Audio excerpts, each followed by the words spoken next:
আলাইকুম ওরহমতুল্লাহি ওবারাকাতু। আলহামদুলিল্লাহ ওয়াসসালাতু ওয়াসসালামু আলা রাসূলিল্লাহ ওয়া আলা আলিহি ওয়া আসহাবিহি আজমাইন, আম্মা বা'দ। কাছে দূরে, দেশে কিংবা প্রবাসে যারা এখন এই মুহূর্তে আমার সাথে যুক্ত হয়েছেন এবং পরবর্তীতে যাহারা যুক্ত হবেন, আপনাদের সকলকে আমার পক্ষ থেকে আন্তরিক শুভেচ্ছা এবং মোবারকবাদ। প্রিয় শ্রোতী, আমাদের ধারাবাহিক আলোচনা, আমরা যে বিষয়টি আলোচনা করতেছিলাম, কেয়ামতের আলামত সমূহ। সেই কেয়ামতের আলামত সমূহ নিয়ে আজকে আমরা যে পর্বটি, যে নাম্বার বিষয়টি আলোচনা করব সেটি হলো ৬২ নং আলামত। কেয়ামতের ৬২ নং আলামতের মধ্যে আমরা যে বিষয়টি আলোচনা করব সে বিষয়টি হলো দ্রুত গতিতে সময় পার হওয়া।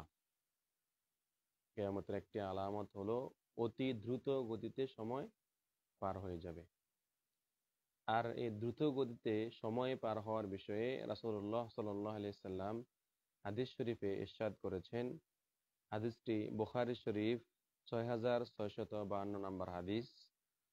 হযরত আবু হুরায়রা রাদিয়াল্লাহু তাআলা আনহু থেকে বর্ণিত, রাসূলুল্লাহ সাল্লাল্লাহু আলাইহি সাল্লাম ইরশাদ করেছেন, আন আবি হুরায়রাতা আন্না রাসূলুল্লাহ সাল্লাল্লাহু আলাইহি ওয়াসাল্লাম।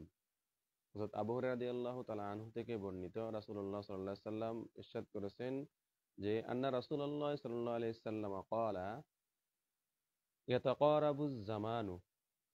রাসূল সাল্লাল্লাহু আলাইহি সাল্লাম বলেছেন যে কিয়ামতের আগে সময় দ্রুত গতিতে পার হয়ে যাবে। ওয়ায়ানকুসুল ইলমু, এবং দ্বীনের জ্ঞান কমে যাবে।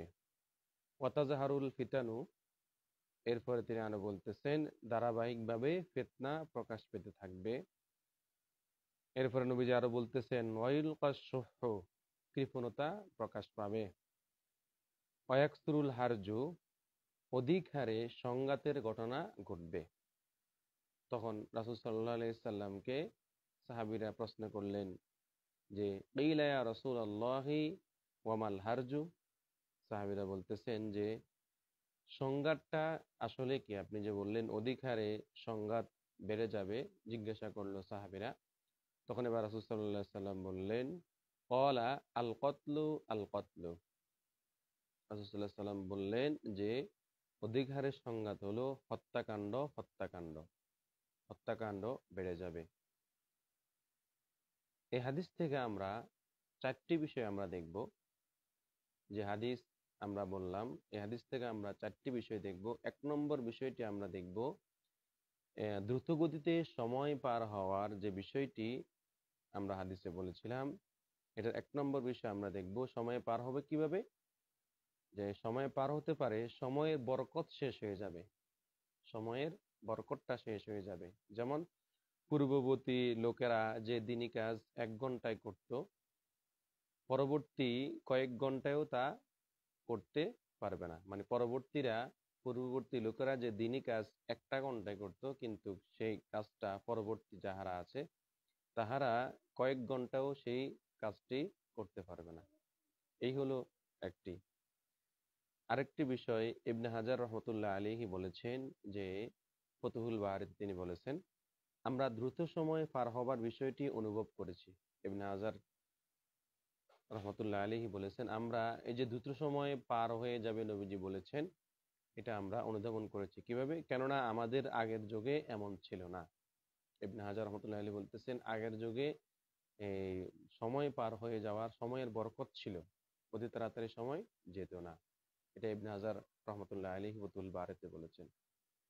দ্বিতীয় নম্বর যে বিষয়টি আমরা দেখতে পাই সময় পার হওয়ার বিষয়ে, সেটা হলো বর্তমানে মোবাইল ফোন, ইন্টারনেটের যুগ এবং আধুনিক যে যোগাযোগ ব্যবস্থা আবিষ্কৃত হওয়ার ফলে মানুষ একে অন্যের কাছাকাছি হয়ে যাবে বা হয়ে গেছে। এখন বর্তমানে আমরা দেখি, এখন এই আপনার এই দূর দূরান্তে যাহারা আছে, আত্মীয় স্বজন যাহারা বিদেশ থাকে, বা বাংলাদেশে যাহারা, দেশের ভিতরে যাহারা আছে দূর দূরান্তের, এক এক এলাকা থেকে আরেক এলাকা বা একটা শহর থেকে আরেকটা শহর দেখা করতে হলে এখন আর সেই কাছাকাছি যে দেখা করার প্রয়োজন হয় না। এখন ইন্টারনেটের যুগে আধুনিক যোগাযোগ ব্যবস্থা, যে ভিডিও কলের মাধ্যমে এই সকলে দেখা করতে পারে, কথা বলতে পারে।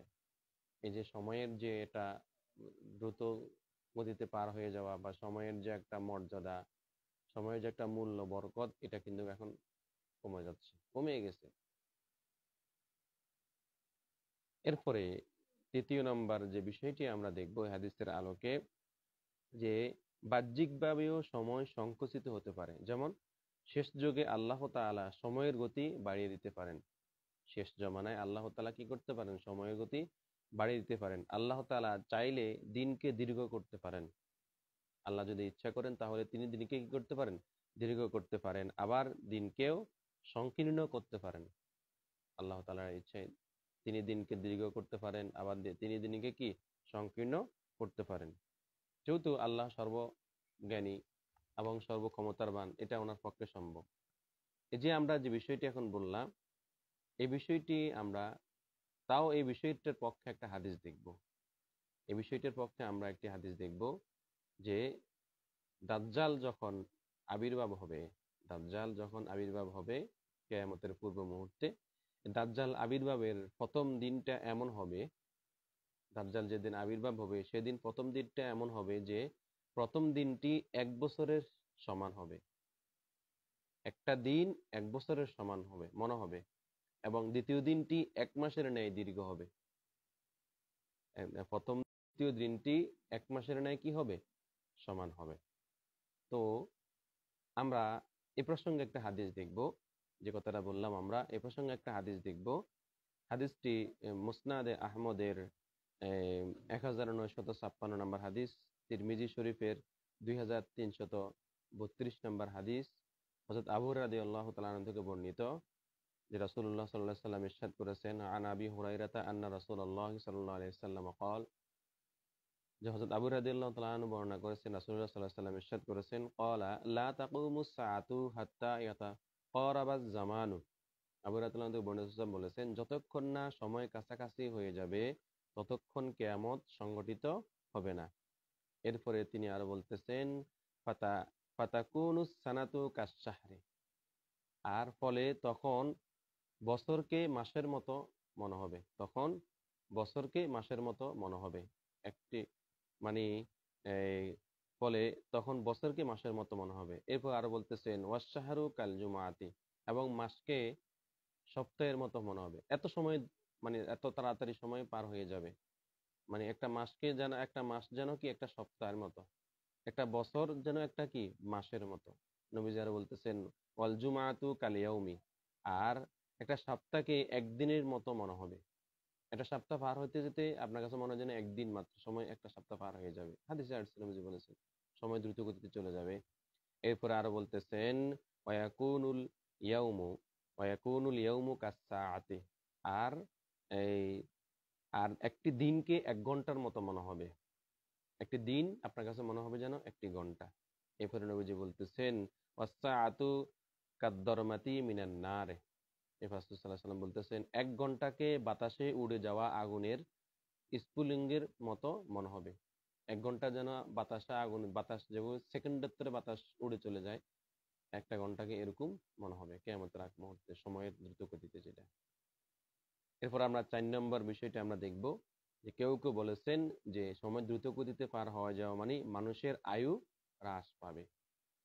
মানুষের আয়ু হ্রাস পাবে, সময় দ্রুত গতি চলে যাওয়া মানে এটাই বুঝে গেছে। প্রিয়শ্রোতী, আমরা দেখলাম আজকে কিয়ামতের 62 নং আলামতের মধ্যে যে আল্লাহ রাসূল সাল্লাল্লাহু আলাইহি ওয়াসাল্লাম বলেছেন কিয়ামতের একটি আলামত হলো সময় দ্রুত গতিতে পার হয়ে যাওয়া।